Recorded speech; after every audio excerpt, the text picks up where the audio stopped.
This is the Drummer to the Bone podcast, where we answer questions you might have never asked about drums and drumming, and interviews with the great drummers you didn't know about.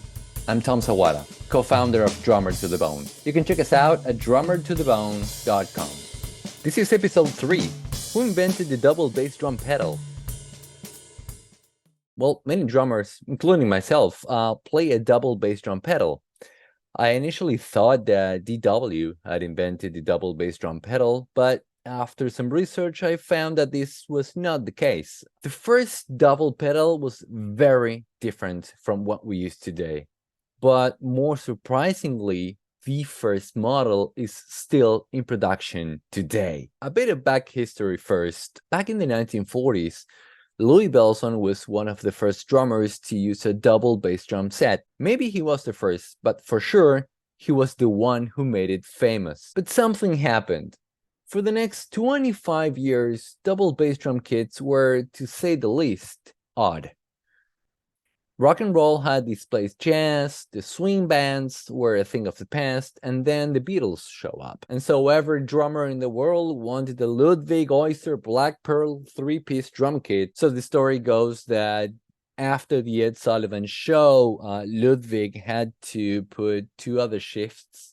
And so they were working around the clock. So 3 shifts of 8 hours just to keep up with demand. So that's what Ringo and the Ed Sullivan Show did.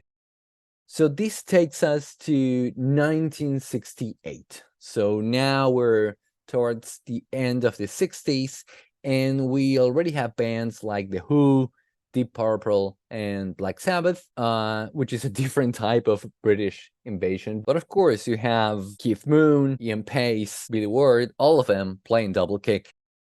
So in this context, an inventor shows up, Don Schlesman. Don is the founder of the Schlesman Drum Company, and he invented the twin pedal.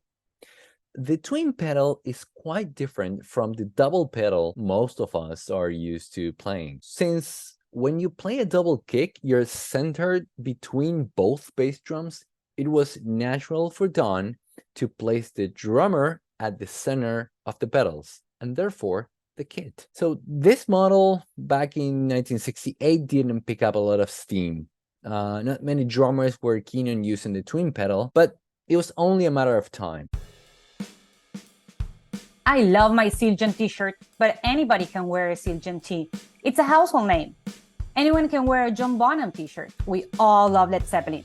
But if you care about finding like-minded people who share the same love and passion, then Drummer to the Bone is for you.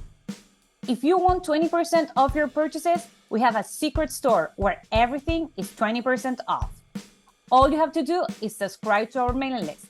You can visit us at drummertothebone.com. In 1972, Don Lombardi founded DW Drums. Although in the first few years they were focused on drum lessons, they slowly started to create hardware. That's how the 1980s they came up with the now famous DW5000. This was just in time for the hair and progressive metal revolution that came up at the time. So in regards to DW, as you say, the rest is history. But what happened to Schlesman's twin pedal? Well, it was also during the 1980s and 1990s that the model picked up some steam. For many drummers, it made sense to have a double pedal centered to the kit. It took around 15 years for musicians to realize that maybe having a center drum pedal made sense. One of these drummers is Will Calhoun of Living Colour. Will still uses the twin pedal today. The twin pedal is still being produced, and it comes in 2 versions, the silver classic called Symmetry and a black pedal called Balance. I don't know about you, but after learning this, I really want to try a twin pedal and see how it feels. Who knows? Maybe I find a new approach to my drumming. It's so different from what I thought it will be, and it's so different from what I play nowadays that I'm really curious about. So if you played or you're currently playing a twin pedal, let us know. We want to know your experience and insights about it. You can leave us a comment on our YouTube or Instagram, and we'll read those comments on the next episode and include them on our mailing list and our blog.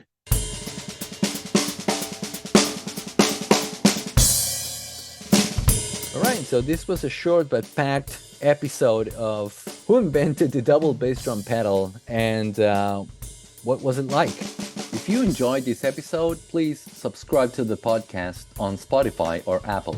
And on both, you can leave us up to a 5-star review. Got any questions you'd like us to answer or suggestions on who we should have on this podcast? You can leave us a comment on our Instagram or in the comment section on YouTube. We do read all the comments. We are Drummer to the Bone in all social media: Instagram, Facebook, and YouTube. Thank you so much, and until the next episode.